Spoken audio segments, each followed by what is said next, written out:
Salut tout le monde, ici Claudia Marquez. J'espère que vous allez bien et je vous souhaite la bienvenue à l'émission Ciné Entr'actes. Nous sommes présentement à l'hôtel Novotel du centre-ville de Montréal qui a été rénové récemment et c'est ici que j'ai le privilège de rencontrer le réalisateur Robert Favreau et le comédien Luc Picard pour la sortie du film très attendu cette année, Un dimanche à Kigali. Alors détendez-vous et vivez l'expérience Ciné Entreprise.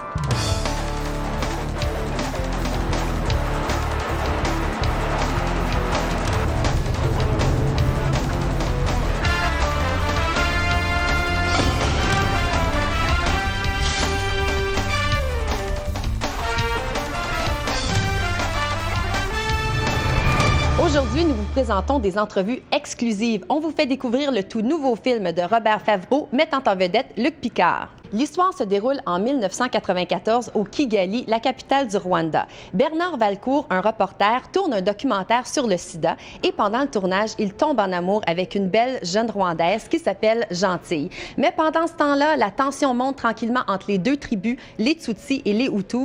Et malheureusement, le génocide se fait sentir. L'amour saura-t-il surmonter les blessures de la guerre? C'est ce que nous allons découvrir.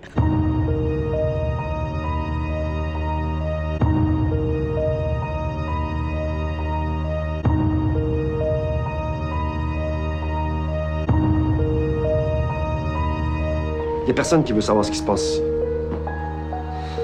Pourquoi tu restes? Parce que les mots, ça suffit pas, ça. Ça prend des images pour arrêter cette folie-là.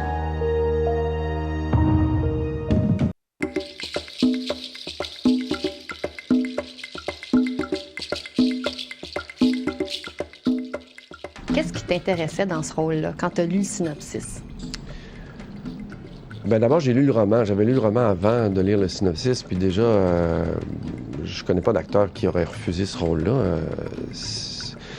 C'est toute l'histoire, c'est le génocide rwandais. C'est aussi J'aimais les contrastes, tu sais, Bon, je parlais des contrastes entre les deux personnages, le personnage de Valcourt et de Gentille, mais aussi les contrastes dans l'histoire elle-même. C'est-à-dire que tu as le mystère de l'horreur, parce qu'il y a un certain mystère à cette horreur-là, tu sais. 800 000 personnes assassinées en l'espace de 100 jours. Ça dépasse la logique où c'est un peu prétentieux de vouloir l'expliquer. En tout cas, je pense qu'il faut rester humble devant ça parce qu'il y a quelque chose de très mystérieux là-dedans. Et en même temps, le mystère de la splendeur. Tu sais, je parle des contrastes, mais parce que tu as ces deux êtres-là qui se retrouvent à travers c'est plus qu'une tragédie, en tout cas, c'est une horreur. Et il y a de l'amour entre les deux, tu sais. Puis ça, donc, c'est vraiment splendeur et misère de la nature humaine, tu sais. Donc, dans cette histoire-là, c'est ça, c'est une histoire de contraste, vraiment. C'est ce qui me... Puis aussi, de juste faire un film québécois sur une crise politique qui n'est pas une crise politique québécoise, mais rwandaise, et qui est devenue aussi Bon, le génocide, c'est connu, c'est un des événements majeurs du 20e siècle. Donc, c'est la première fois qu'on fait un film québécois sur ce genre d'événement-là. Toi, comment tu as réagi quand tu as su que ça se passait au Rwanda? Dans le temps, en 94, j'ai réagi à peu près comme tout le monde ici. J'ai réagi tièdement, tu sais. On n'avait pas beaucoup d'images. Puis, comme le personnage le dit dans le film, ça prend des images pour arrêter ces folies-là, tu sais. On est rendu comme ça, une heure d'information. Puis, je veux dire, je voyais ce matin, dans le Devoir, il y avait une photo d'une enfant, d'une Irakienne de 4 ans, je pense, qui était morte. Puis, suite à un bombardement américain, puis je suis tout de suite allé voir dans les journaux américains, j'ai pas trouvé cette photo-là nulle part, tu sais. C'est une photo qui frappe, c'est une photo qui... Donc, si je reviens aux médias, les médias sont désintéressés de cette chose-là quand c'est arrivé. Puis nous, on est un peu à la merci de ce qu'on nous raconte. Mais en même temps, c'est pas une excuse parce qu'il faut être curieux, faut lire plus. Moi, je fais plus un devoir maintenant de lire le plus que je peux pour savoir ce qui se passe dans le monde parce que on se rend pas compte, puis des fois, ça nous prend un film comme Kigali ou d'autres films pour se rendre compte qu'il se passe des affaires atroces, puis qu'on peut changer les choses si on s'implique. À part le dépaysement, c'est quoi la plus grande différence pour un comédien de tourner ici, chez lui, ou dans un pays étranger? La plus grande différence, c'est que tu es loin de ta famille. Ça, c'est la plus grande différence. Deuxièmement, il y a quand même des avantages à tourner à l'extérieur. C'est que un tournage, c'est très prenant. Tu travailles en général 15, 16, 17 heures par jour. Puis le fait de ne pas être chez toi, mais au moins, tu n'as pas les gens à rappeler, les comptes à payer. Tu es comme isolé. Donc, au moins, parce que les journées sont très longues.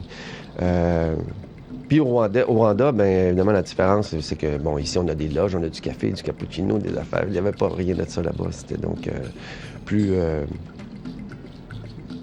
rough comme tournage. Qu'est-ce que vous avez mangé là-bas? Spaghetti.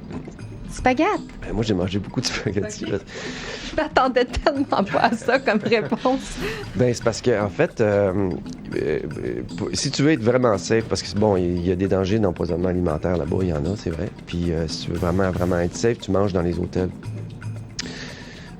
Étant donné que j'étais dans chaque scène du film, je pouvais pas vraiment prendre la chance de tomber malade. Donc j'ai joué vraiment safe. Donc j'ai mangé essentiellement dans les hôtels. J'exagère quand je dis juste du spaghetti, mais j'ai mangé beaucoup de spaghettis parce que c'était l'affaire la plus safe. Luc, parle-nous de ton personnage Bernard Valcourt. Bien, Bernard Valcourt, évidemment, c'est un personnage qui est inspiré du personnage du roman, qui est en principe en partie inspiré aussi par Gilles Courtemanche, l'auteur. Dans le roman, le personnage de Valcourt est plus cinquantaine, puis c'est un personnage désabusé parce qu'il a fait le tour de la planète, puis il a vu des horreurs, puis il veut plus être chez lui, il veut pas être au Québec, il veut pas être au Canada. Il est assez alcoolique, il prend beaucoup d'alcool, puis il est un peu revenu de tout, tu sais. Il est un peu cynique, plus que cynique en fait, mais pas un cynisme adolescent, un vrai cynisme d'homme d'âge mûr. Puis donc ça c'est dans le roman. Ce qu'on a fait nous autres dans le film, on a pris ça, mais on l'a comme tamisé un peu, c'est-à-dire l'alcool est encore là, un peu de désabusement, mais moins. On l'a rendu plus idéaliste. Et donc lui, qui est un homme très cultivé, puis un homme de lettres, un homme qui a vu la planète, qui a vu le monde, tombe amoureux de cette jeune fille-là qui a 19 ans, qui s'appelle Gentille. Je pense dans le film, elle a 22 ans, en fait, ou quelque chose comme ça. Puis c'est le contraste entre les deux, tu sais. Lui, il est plus vieux, elle est plus jeune, noir, blanc, riche, pauvre, cultivé, pas cultivé. Puis pourtant, elle a autant de choses à lui apprendre parce que lui, parce que il a oublié dans son cynisme des choses très fondamentales de la vie, tu sais. Juste le plaisir, juste... Et dans ce sens-là, sa sagesse, la sagesse de Gentille est étonnante parce que, bon, c'est ça, elle n'a pas de culture, elle n'a pas d'éducation. Lui, c'est un gars brillant, puis tout ça, puis mais dans le fond, on en connaît, en tout cas, on en sait plus sur l'art d'être heureux, en tout cas, que lui. Ça a été quoi le plus beau moment ou le moment le plus touchant pour toi? Il y a beaucoup de choses qui m'ont marqué. Je me souviens, tu sais, je te disais, la peur. À un moment donné, on travaillait avec des figurants, on faisait une grosse scène à l'extérieur, mais il y avait aussi des spectateurs, parce que les Rwandais, ils voient pas ça souvent, des plateaux de tournage, pas comme les Montréalais. Fait que on tournait, puis il y avait, je pense qu'il devait être 450 à nous regarder, puis ils étaient tous du côté droit de la rue. Puis, à un moment donné, il fallait qu'on tourne dans l'autre axe, donc il fallait qu'on les déplace, tu sais, puis on leur a demandé, pouvez-vous aller du côté gauche? Puis ça s'est fait en 5 minutes. Il y a 450 personnes, en moins de 5 minutes, qui ont traversé. Puis ici, une opération comme ça, ici à Montréal, ça aurait pris 1 heure, changer le monde de place. C'est sérieux. Et ça m'a fait un petit peu de peine. Parce que je sentais de la peur derrière ça, tu sais. Fait que ça, c'est un des moments qui m'a marqué, mais il y en a plein, tu sais. Comment est-ce que tu décrirais le Rwanda? Magnifique pays, très beau pays. Mais tu vas y retourner un jour? Je sais pas. Je sais pas si je vais retourner. C'est loin, en tabarouette. C'est dur d'aller passer la fin de semaine. C'est 18 heures de vol, tu sais. J'ai les avions de mourir. C'est un magnifique pays, mais c'est un pays hanté, je trouve. Écoutez, ici, là, tu vas dans une maison ici là, où il y a eu un meurtre. Puis tu vas dormir un peu mal si tu sais qu'il y a eu un meurtre. Mais le Rwanda, c'est une grande maison où il y a eu des centaines de milliers de meurtres. Fait que, en tout cas, moi, ça m'habitait beaucoup quand j'étais là. Ça m'habitait tout le temps, en fait, cette espèce d'impression d'être sur la scène du crime, en fait. Fait qu'il y a un mystère là, mais une horreur. Donc, c'est ça qui fait que pour moi, le Rwanda, ça va être un beau pays. Le génocide va être longtemps présent. Ouais. Merci, Luc. Ben, merci à toi.